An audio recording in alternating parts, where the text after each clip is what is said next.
Welcome to the campus of North Idaho College and this evening's broadcast of the North Idaho College Public Forum. The crew is comprised of North Idaho College television students. Your moderator is North Idaho College political scientist Tony Stewart.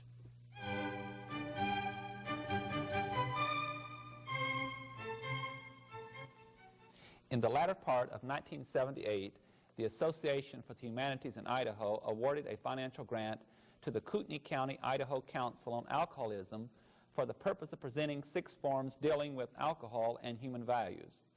We at the North Idaho College TV Public Forum agreed to cooperate by presenting a portion of each of these findings to our TV audience. The Alcohol and Human Values series will focus on 6 major areas of concern over the next few months. 1 will be alcoholism in industry, 2, alcohol, law and law enforcement, 3, alcohol and senior citizens, 4, alcohol and the helping professions, 5, alcohol and educators, and number 6 will be alcohol and Native Americans. These TV programs on alcoholism will be distributed over the next 12 months, or one subtopic approximately every 2 months. Tonight and next Saturday evening, we will deal with the first subtopic of alcoholism in industry. In order to introduce this important subject to our viewers, the Kootenai County Council on Alcoholism issues statistics indicating that the United States Department of Health, Education, and Welfare has declared alcoholism the nation's #1 health problem, more deadly even than heart disease or cancer. In order to accomplish this goal over this week and next week, it is my pleasure to welcome to our program our guest, Mr. Monty Levitt, who is the Vice President and Regional Manager for General Telephone Company of the Northwest. Mr. Levitt, welcome to our program. Thank you.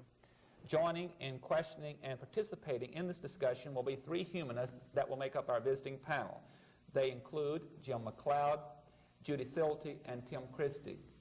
To make our program more smooth in dealing with this subject, I am changing the format briefly and in a very insignificant way, but something that will help. First of all, I would like to introduce to you Mr. Jim McLeod, who is the project director for the series on alcoholism of these forums that are being held in the state of Idaho. He's also a faculty member at North Idaho College and a well-known poet. Jim, may I start with asking you the question, what is a humanist and humanistic concerns in relation to alcoholism? Well, that's a question we're frequently asked, Tony, as participants in this project, and we've sought aid and advice from the Association of the Humanities in Idaho on that point. They define humanists as people who are concerned primarily with values, ideas, and language. And they go on to say that these are people who have, as their disciplines, their academic disciplines, history, literature, philosophy, jurisprudence, linguistics, classical languages, archaeology, history, and so on and so forth. They are concerned with looking at the critical examination of values, mores, and cultural ideas, and so forth. Now that's a very lofty definition, and one which I'm not sure is very helpful to people who are not in the academic realm. And somewhat abstract. There's Yes. some difficulty. Yes. So I don't know. We decided to do some research on this, and we did look at the American Heritage Dictionary for some help too, and sometimes that isn't always helpful. But they define a humanist as one who is concerned with the study and welfare of human beings, as opposed to scientific study. I suppose the trouble with the term humanist is that it's a little bit like the idea of playing the piano as opposed to a pianist. Now, many people play the piano, but a pianist is somebody who is an expert, very skilled person in that area. So the term humanist sounds as if you're some sort of expert human. And in that respect, I think it's misleading if that's the sort of connotation that you have with the term. It's actually a very honorable concept, and it's one that's related to the word, although it's not the same meaning, not necessarily the same meaning at all. A humanitarian, a person concerned with alleviating human suffering. So I guess if I call myself a humanist, I mean that, first of all, I'm human, no special connection with that, just being human. I'm somebody who cares about my fellow man, and I'm a person concerned with asking questions, not necessarily giving answers to problems. Some of the questions that we might be concerned with, for instance, or I might be concerned with as a humanist, would be things like, is alcohol a problem? Is it good or bad, or both? What are our cultural attitudes towards it? Do we tolerate those attitudes, or we try to control them? Is the problem drinker different from the rest of us? Are his values different from the rest of us? Is this how you got the grant? I heard some members of the association say they would not give a grant for heart disease studies or cancer, but it's the kind of questions you can ask in relation to alcoholism that fits this under this kind of grant. Well, I guess it gets into the question about what alcoholism is, and it's, first of all, a spiritual, mental, and physical disease, and I'm hopefully not going to answer this question because my colleague here, Judith Sildy, is going to say something about that, so perhaps I'll just leave that and let you go on to Thank you. The next guest. Ladies and gentlemen, our next panelist is Judith Sildy. She is a member of the English faculty at North Idaho College. She has special interest in literature and social history. She is also the editor of the Slackwater Review, our regional literary magazine, and a board member of the Kootenai County Council on Alcoholism. Judy, I have a question for you, and that is, what are the changing views on alcohol and alcoholism in America today? That question's a real surprise.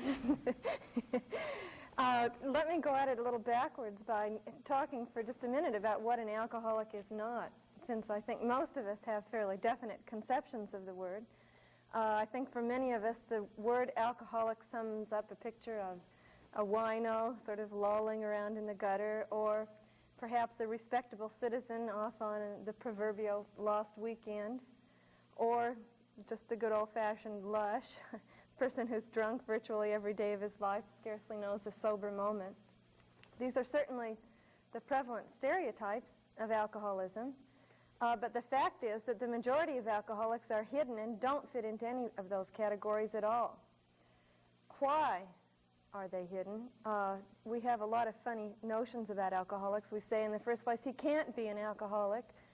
He's still functioning, he's still working, when the fact is that less than 3% of our alcoholics really are on Skid Row. Most of them function well enough, at least, to carry on in a reasonably efficient fashion. We say he can't be an alcoholic. I've never seen him drunk, when the fact is that most drunks aren't alcoholics, and a surprising number of alcoholics are rarely, if ever, drunk in the classic sense of the word. We say he can't be an alcoholic because he never drinks anything stronger than beer. And particularly in our neck of the woods, the beer alcoholic is the most common variety by far. It's quite possible to be an alcoholic and drink nothing stronger than beer or wine.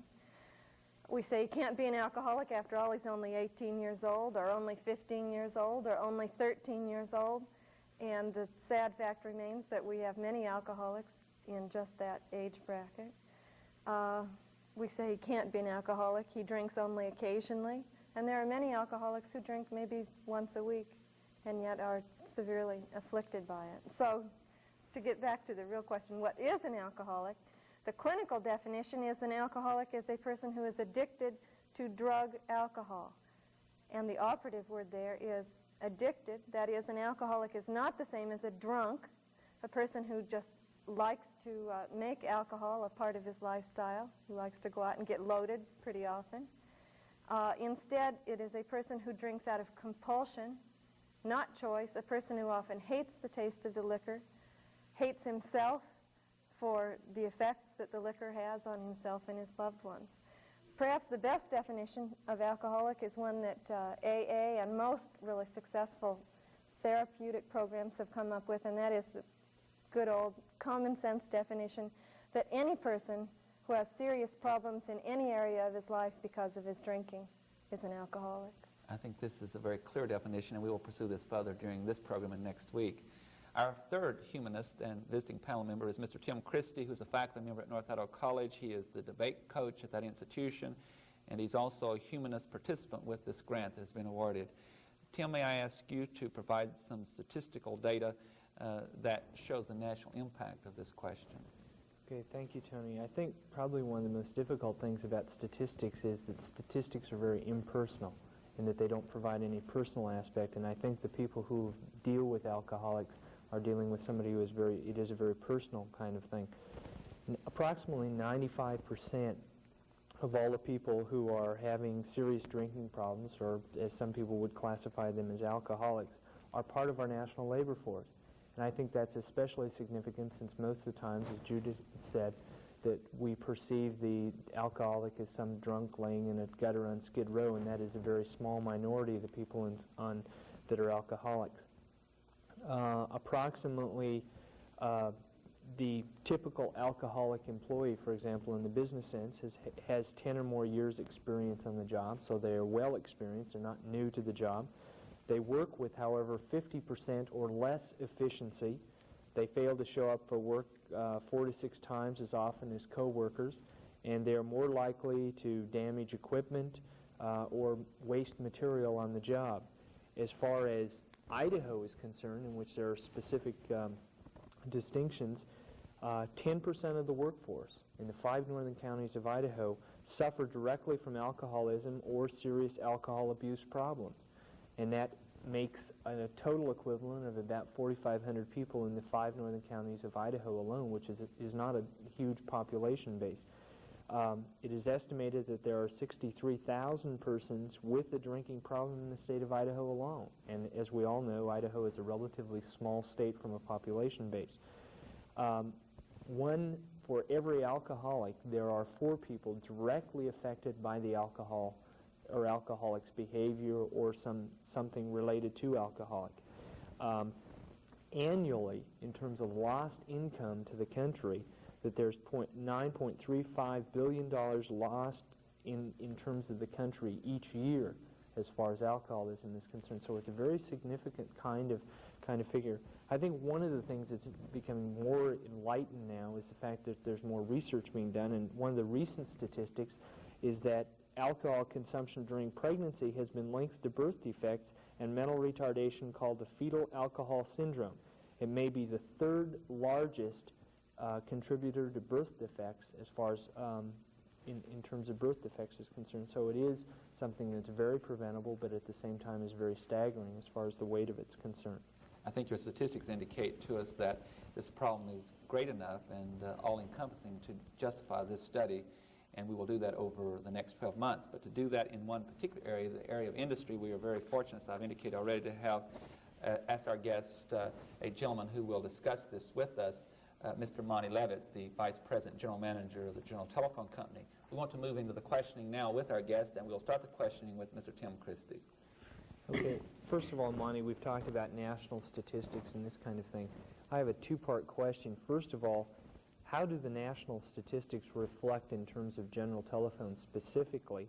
And secondly, what do you see as the scope of alcoholism in the business community at large? Tim, that's a hard question to answer. I think largely because of a problem Judy sort of intimated when she was making her statement. A lot of the problem is buried or hidden. I can't dispute your figures of 10% of the workforce being alcohol affected, neither can I support them fully. Because the point where an employer or a businessman becomes involved is at the point where the production or effectiveness of a worker is seriously affected.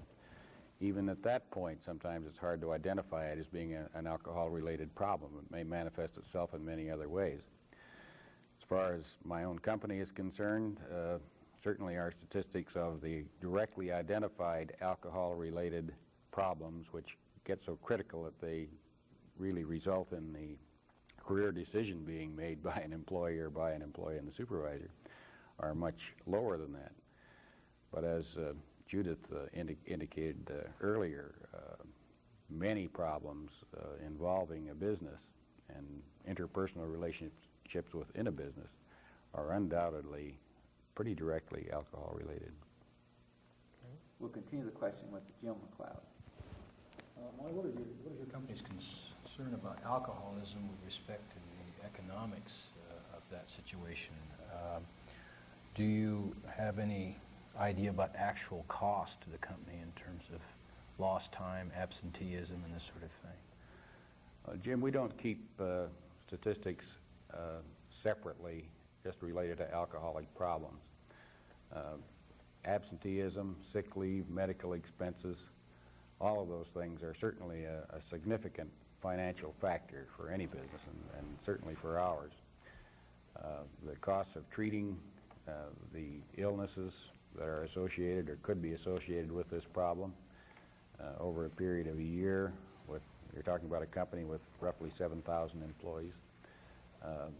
It gets to be a rather significant figure. As far as business in general is concerned, it would depend to a large degree on how the employer handled the problem. Is it a self-insured situation?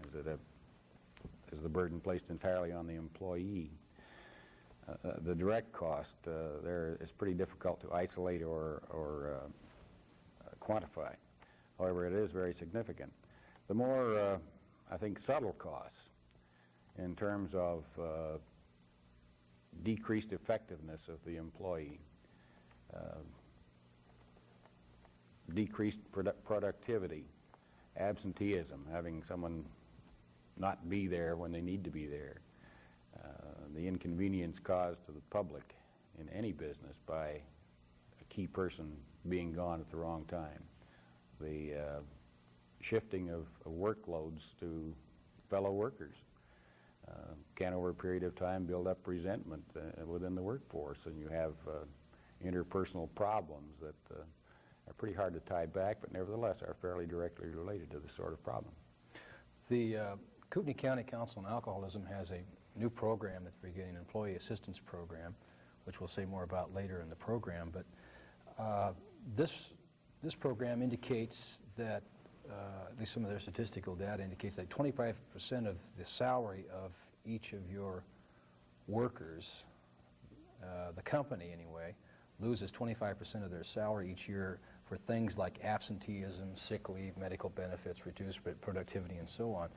I wondered what you thought about that figure, whether you felt that that was a reasonable figure to look at, that 25% would be a safe figure to look at in terms of your own company. I think that's a little high. We have, for the past several years, been stressing preventative medicine. We have a company-sponsored and company-financed physical examination program. Depending on the age of the employee, the frequency is dependent on the age of the employee and medical history. We do encourage our employees to engage in preventative medicine. With our sick leave provisions, there probably is less of a reluctance for employees to take time off to get medical problems taken care of than there are in smaller business which just can't support that kind of a program. So perhaps your figure's a little high for our company, but not too much probably. My father was with Pacific Bell for some 40-some years, so I feel like I know something about the telephone company in that respect. And I know that they've been a leader in the field of doing something about alcoholism and other health-related problems. I wonder, do you feel that General Telephone, for instance, is typical of other businesses? Do you feel that they all share the same concerns and are actually doing the same sorts of things that General Telephone is to combat absenteeism and sick leave and that sort of thing? Abuses of it? We may be a little more progressive than some in this area, although certainly there are a lot of companies who exhibit just as high a concern as we do. We are large enough to be able to afford some specialization, some resources that some smaller companies don't have.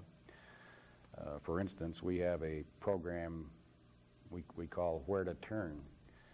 It's a referral program within the company which any employee can avail themselves of at any time to seek help for any type of personal problem they have. Most of the time, if they have a job-related problem or a situation which is preventing them from being productive or getting along with other people, they may even be referred to this Where to Turn program by a supervisor as an alternative to any other type of action related to job problems. Judy Sylvie. Marty, we've been doing a lot of joking in the last few days as we've been preparing our first forum about this being a showdown of humanists versus businessmen. I know you have not taken kindly to that. Let me ask you a philosophical question. Should business have a concern above a concern for the actual economic cost of alcoholism? Should business, and then a second part, does business, the typical business, in your opinion? That opens up a pretty good field of comment. We have had several interesting discussions about humanists versus businessman. I think have contended rather vigorously that any businessman must of necessity be a humanist. And with Jim's definition of a humanist, when he finally got down to the bottom end of it, I started to feel pretty good because I thought I must be somewhat of a humanist at least. Yes, I think business does have to be cognizant of the problem, not only from a financial standpoint. We can't exist in our society, which is so interdependent in structure, without a concern for other people. If nothing else forced us to be concerned for other people, that in itself would have to be.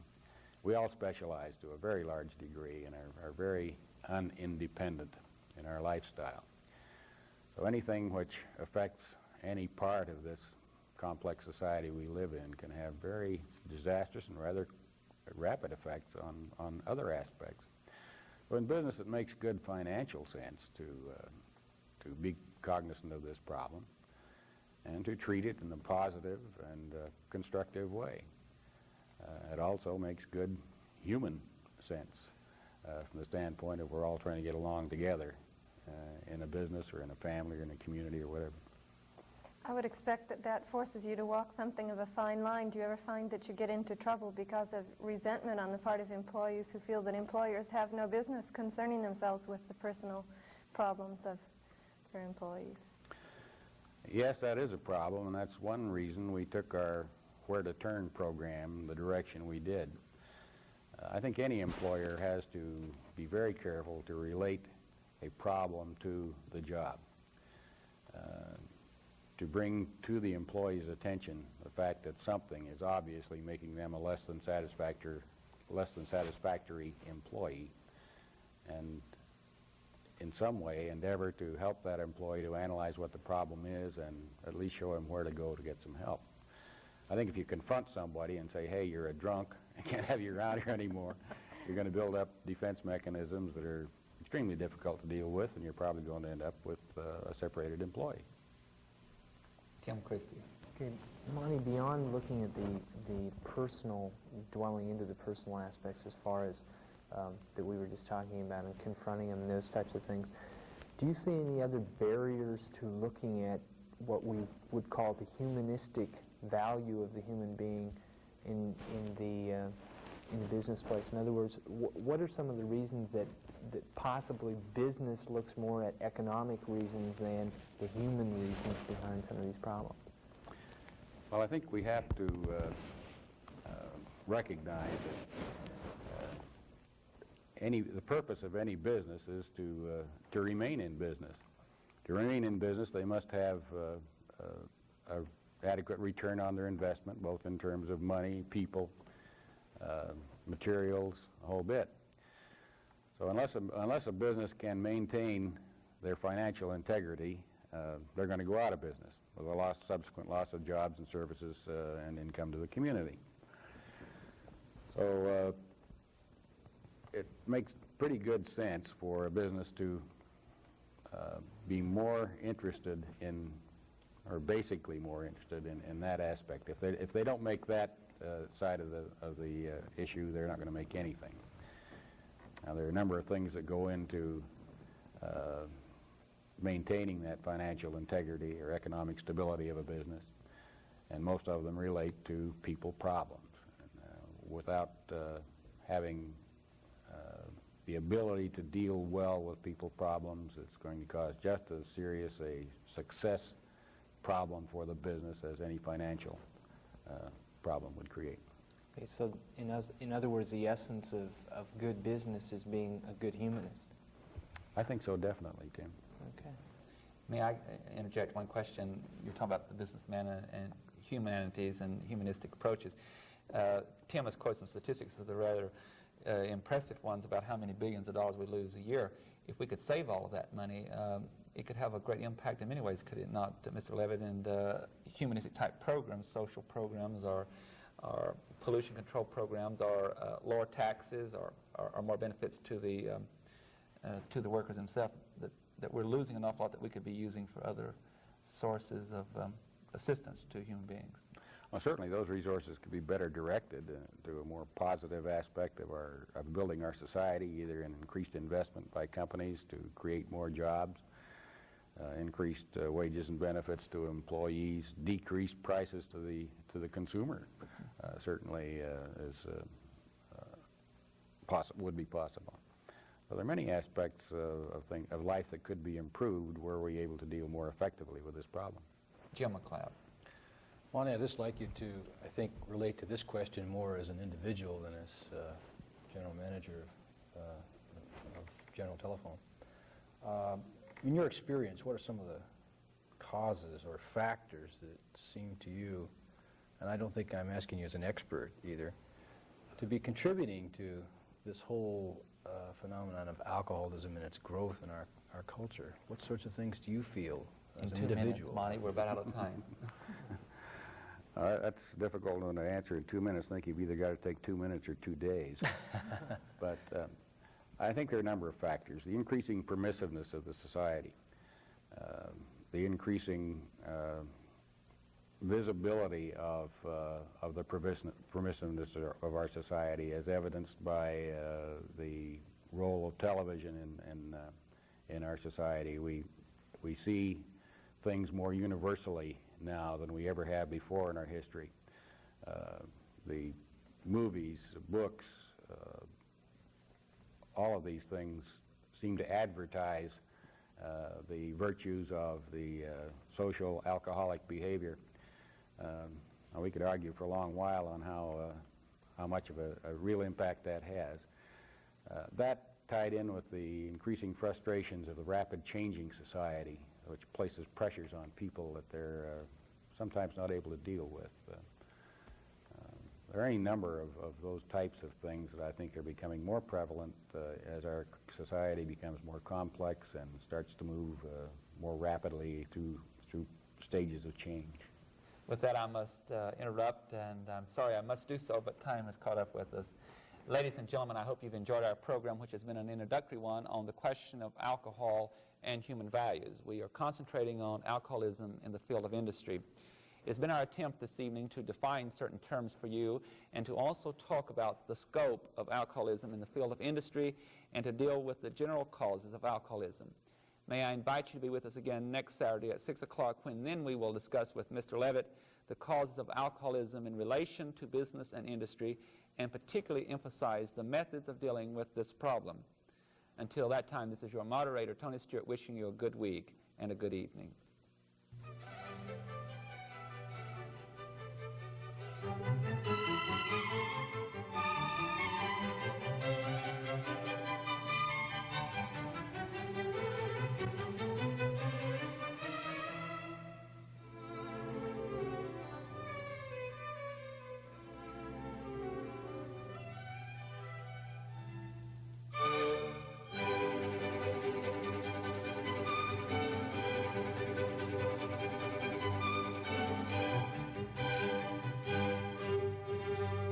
The North Idaho College Public Forum can be seen at this same time each week over this station. This production was videotaped earlier by a North Idaho College student crew for viewing at this more appropriate time.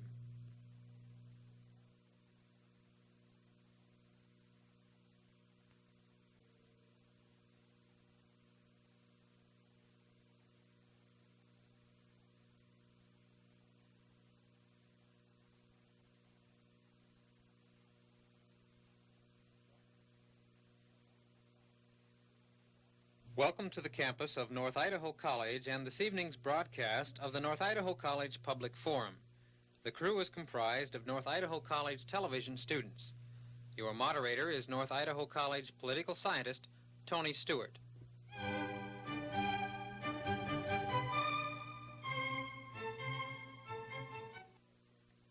Good evening. In cooperation with the Association for the Humanities in Idaho and the Kootenai County Council on Alcoholism, it is our pleasure this evening to bring you part 2 of our series on alcoholism.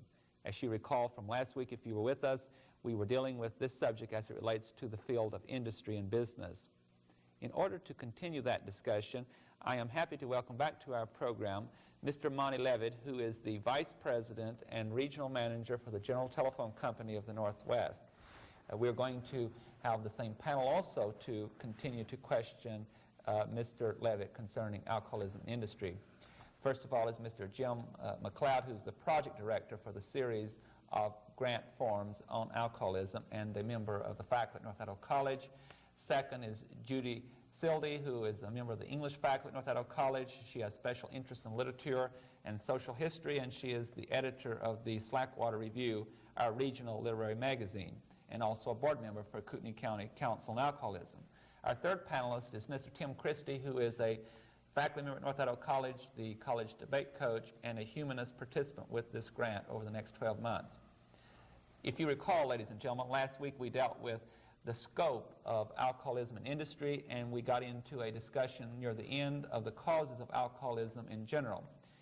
It is our hope and desire this week to talk about the causes of alcoholism in relation to business and industry, and to spend about half of our program dealing with the methods of dealing with the question of alcoholism. We'll move to questions at once, and the first series will come from Jim McLeod. Monty, last week you were commenting on some of the societal causes of alcoholism as you see them.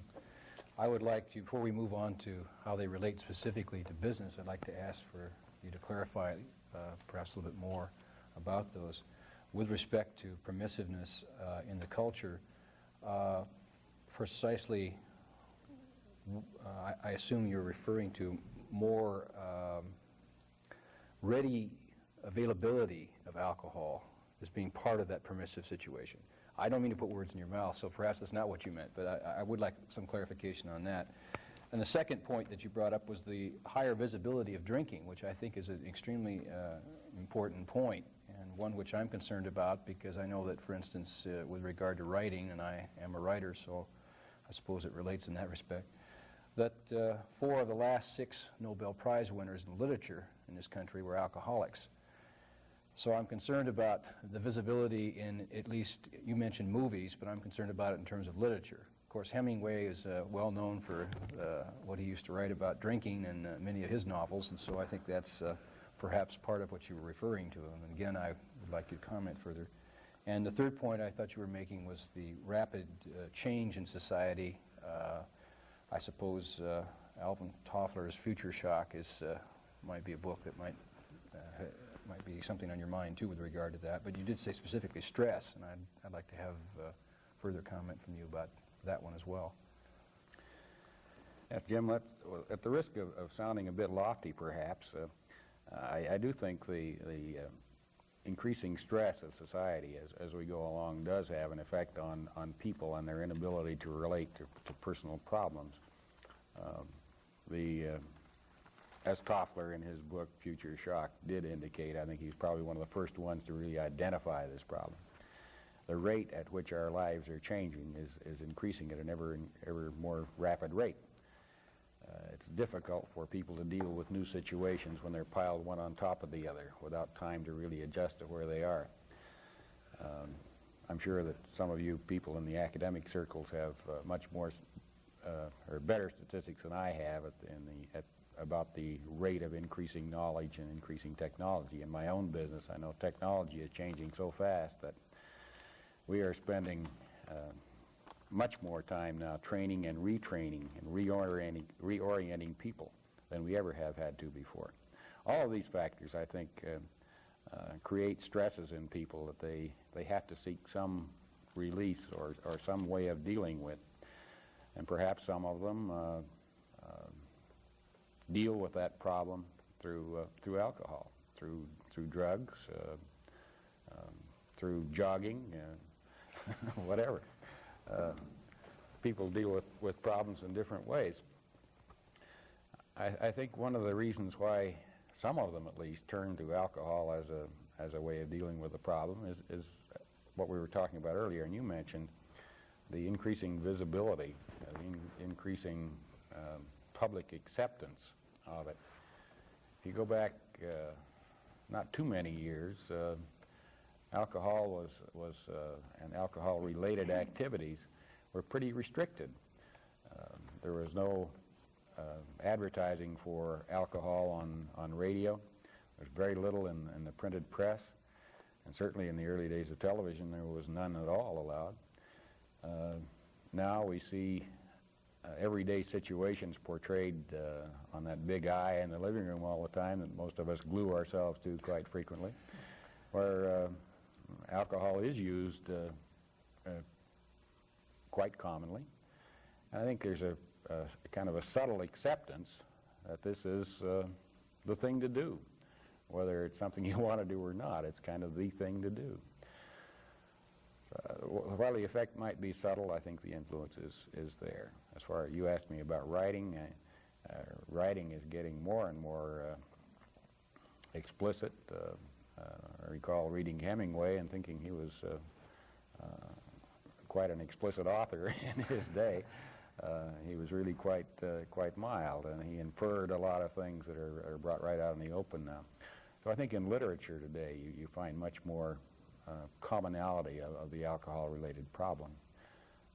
All of this, I think, leads to a more ready acceptance, or let's put it the other way, maybe us being not quite so quick to condemn the misuse of alcohol or any other drug as we might have been a generation ago. Judy Silty. I'm just curious about your comment that alcohol is considered by so many people to be the thing to do. I don't mean to disagree with you at all, but just asking a devil's advocate kind of question. If alcohol really is considered the thing to do by our culture, why do we react with such disgust or disapproval to alcoholics when we don't seem to feel the same way about joggers? We don't, as we see a whole fleet of them running down the road. We don't think that that indicates some sort of moral depravity. Is our culture really all that unanimous in its attitudes toward alcohol? I think the problem there, Judith, comes from our inability as laymen, I guess, or non-professionals, to distinguish the alcoholic from the drunk. And as you indicated, I think last week, a drunk is not an alcoholic is not a drunk necessarily. I think we tend to equate the term alcoholic or alcoholism with the antisocial aspects of drunken behavior.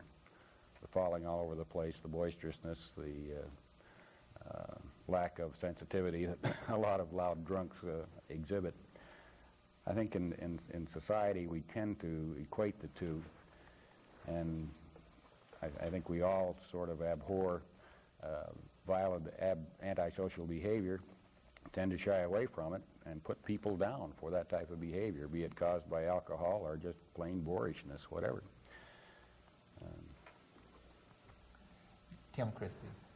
Okay, Monty, one of the things that I think research has recently began to indicate was that alcoholism is not merely a person, or a person afflicted with alcoholism is not a person who is necessarily without his total sources, and he is not one of weak mind and weak body and weak spirit and that type of thing, but rather that it is much like many diseases that we take so common as, for example, diabetics or diabetes or cancer or something like that, and it's something, there is a physical addiction as well as an emotional addiction.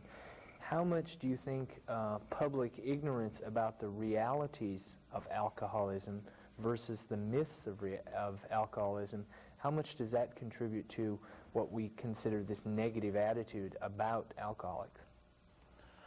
I think it's a very substantial part of it, Tim. I think that negative attitude is beginning to change. I sense a better understanding in society. I think some of the prominent figures in our society who have come out and publicly proclaimed that they had the problem and were doing something about it, it's going to help. It's going to help bring the problem to the forefront so that it can be understood and not treated as an antisocial behavior, rather be treated as an illness that can be ameliorated by some sort of involvement in a program. Okay. Jim Thank you. McLeod. Monty, I want to move on now to the question of causes with respect to your business situation specifically. And statistically, anyway, I have heard this statistic, that a employee will stop drinking 10 years sooner for his employer before he will for his wife or anyone else in the family. I hope the wives in the viewing audience are not going to be deeply disturbed by that statistic. But I think that raises an important question about the role of the supervisor in confronting his employee with his problem. I don't know, and I'm going to draw on your experience for this, but I would assume that there's some reluctance on the part of the supervisor to do this, and that would seem to me at least to be in your area a contributing factor for the perpetuation of the difficulty in business. It's an interesting number you throw out there, and I think there's some validity to it. Perhaps one of the reasons why they will change their attitude or admit their problem or change their behavior patterns more quickly for an employer than they will for their wife or their family is because perhaps the employer won't put up with it quite as long as the wife or family will. I think there's a factor of family love that involves the protection of the individual.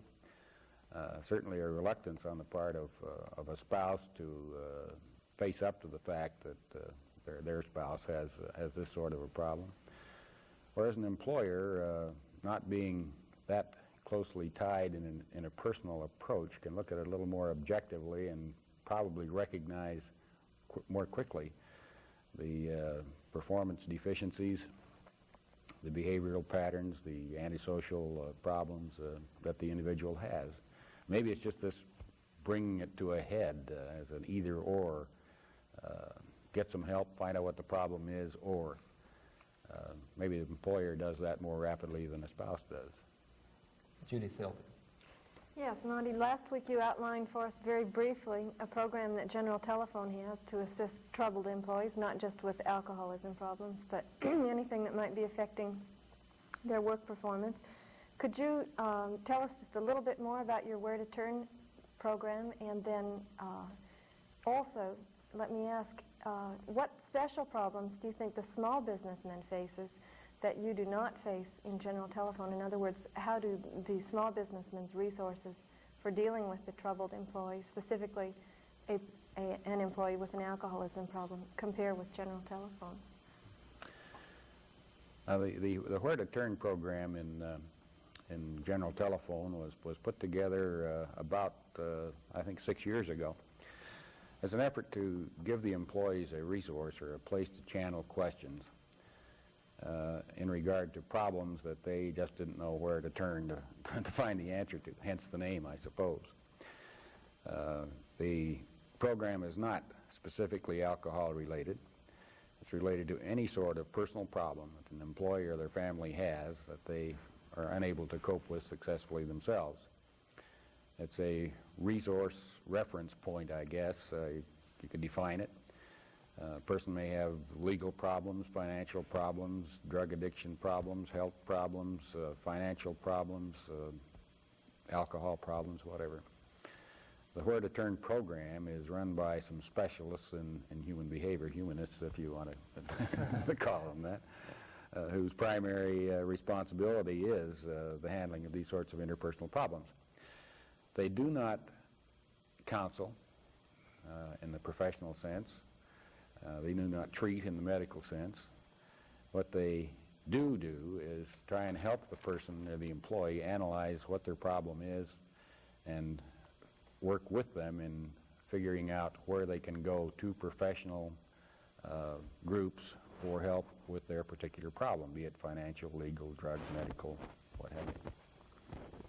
A follow-up question. How common are programs of this nature in our area and in the United States in general? I think they're becoming more common, although they more usually, I think, are tied in with the personnel department, the public relations department, or the medical director's department of a large company. I don't think too often yet are they separately identified and known to all of the employees. One of the reasons why the program is successful or can be successful is that the employees are made aware of what the service is. It's not a turn in your buddy, it's not a turn myself in type thing. It's a place I can go where nobody's going to hold over my head that I needed some help. I'm not that rugged individualist that everyone likes to be, and I need some help somewhere. Monty, I think this is a good time to interject some statistics. I was viewing some things for this program, and I noticed in the U.S. News for 1976, they published a report from the General Motors Oldsmobile division in which they have a program called Recovery and Rehabilitation Program, and it deals with alcoholism as a problem. After they implemented this program, they discovered within a year that they had about a 50% decline in loss of man-hours at that division. They had a 30% drop in sickness and accident benefits, and very importantly, they had an 82% plunge in job-related accidents. Have you had a similar experience in your corporation or others that you may have been at conferences with? Is it this successful all over the country once that kind of program is implemented? I think there are some outstanding successes. You can make numbers say just about anything you want. I hesitate to be quite as specific as saying that our alcohol reference program through our Word Turn program has reduced our accident rate by X% or whatever. I think it has to be part of the whole picture, Tony. I can't support those types of numbers specifically, but I do think that the whole area of human concern which business must exhibit if they're going to stay in business in this socially enlightened era certainly does point toward more involvement with employees, and the more involvement you get with the employees, the better success you're going to have with all aspects of performance, be it safety, absenteeism, sick leave, medical expenses, whatever. Tim Christie. Okay. Monty, one of the unique problems of our economic system is that I think that approximately 50% of the total number of employees in the country are employed in what we call small businesses. And General Tel being a rather large corporation, what do you think some of the unique problems that the small businessman faces in terms of dealing with the alcoholic problem or even emotional problems, those types of things that your Where to Turn program deals with? How can the small businessman cope with that? I think the small businessman has a number of problems that the large business does not have. One being the inability to have specialized people in his organization who are trained to handle personnel problems. So maybe his organization is not as able to recognize these problems as readily as a larger business might. Another is, again resulting from his lack of ability to specialize, is possibly a lower level of awareness of the resources that are available in the community to help with this sort of problem.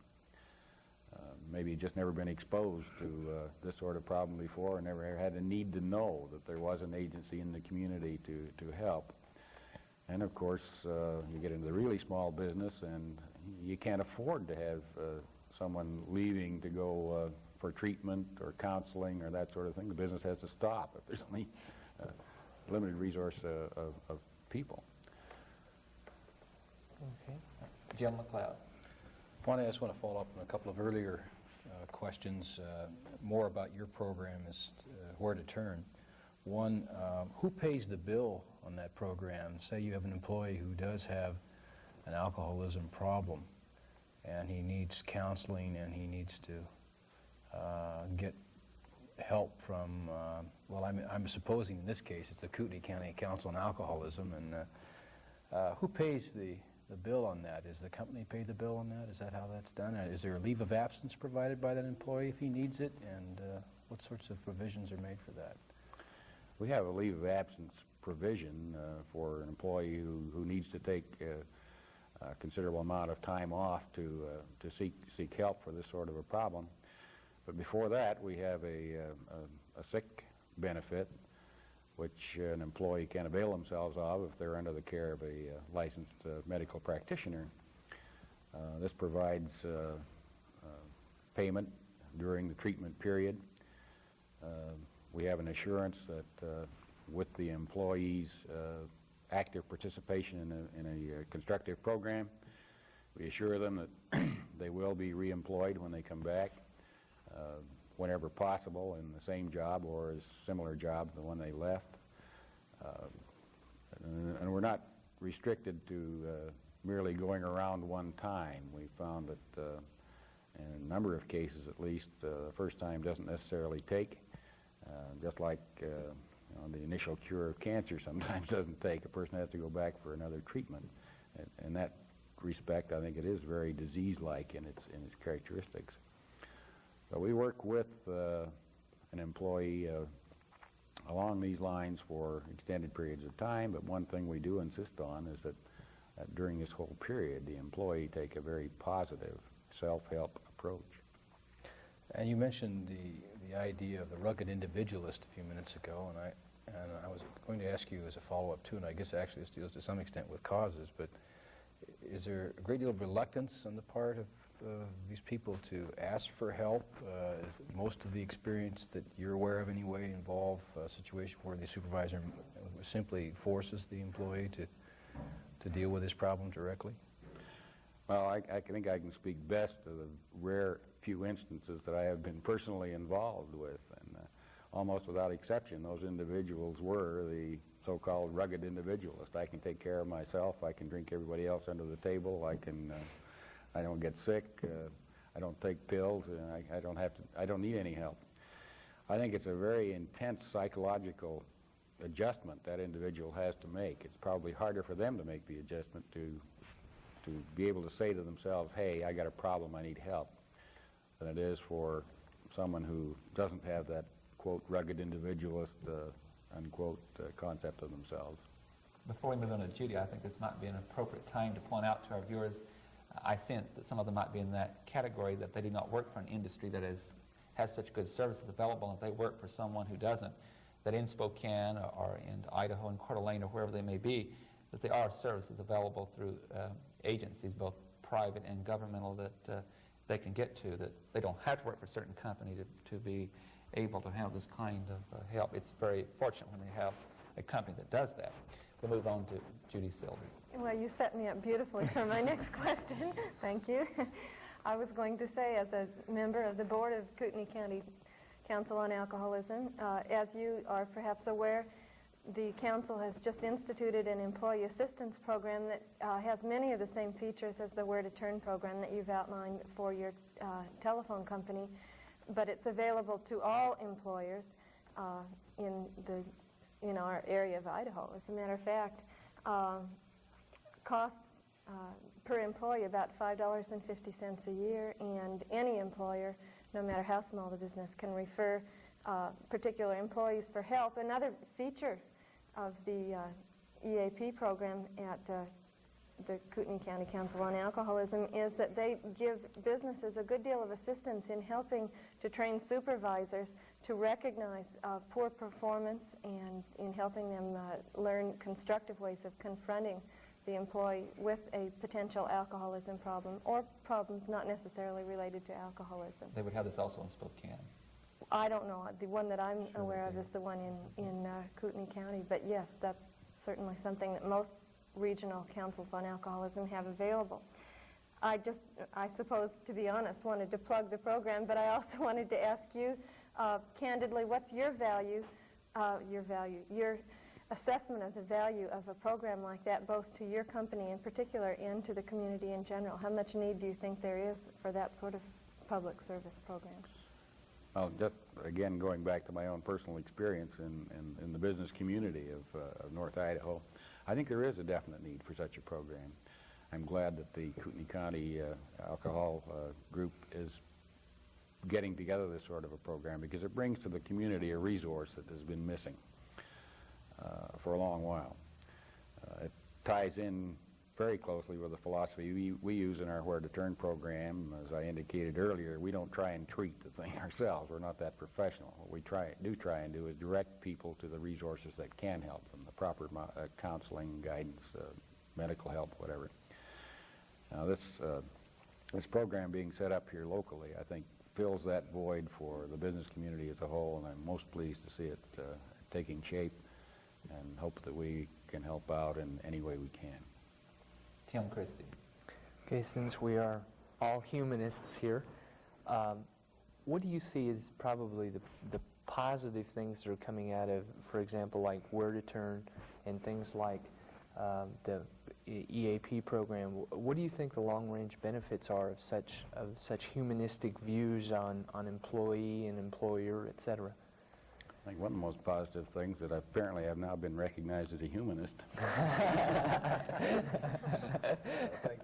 I think the positive values, Tim, are really fairly easy to identify, probably harder to quantify.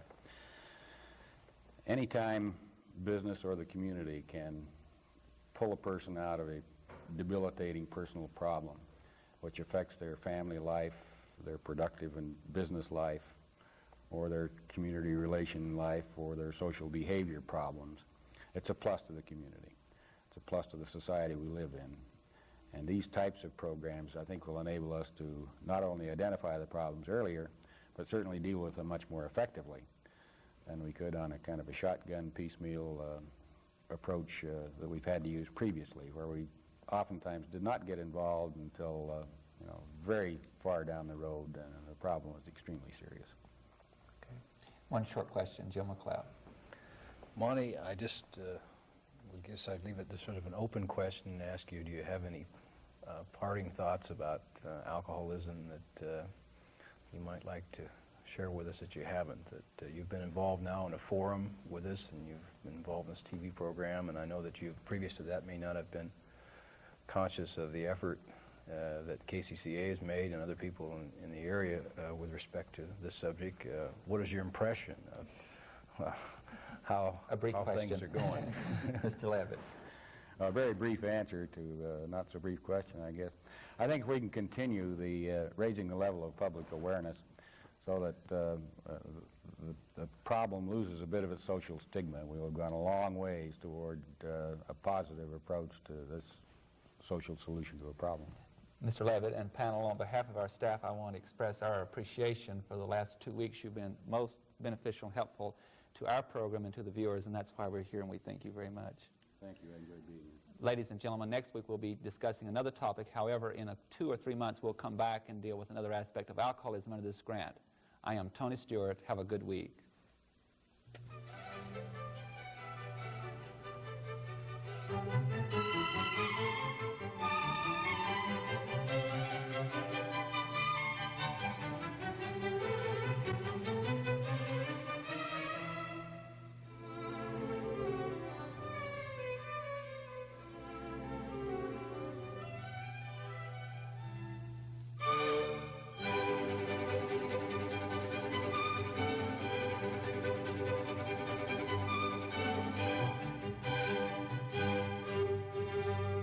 The North Idaho College Public Forum can be seen at this same time each week over this station.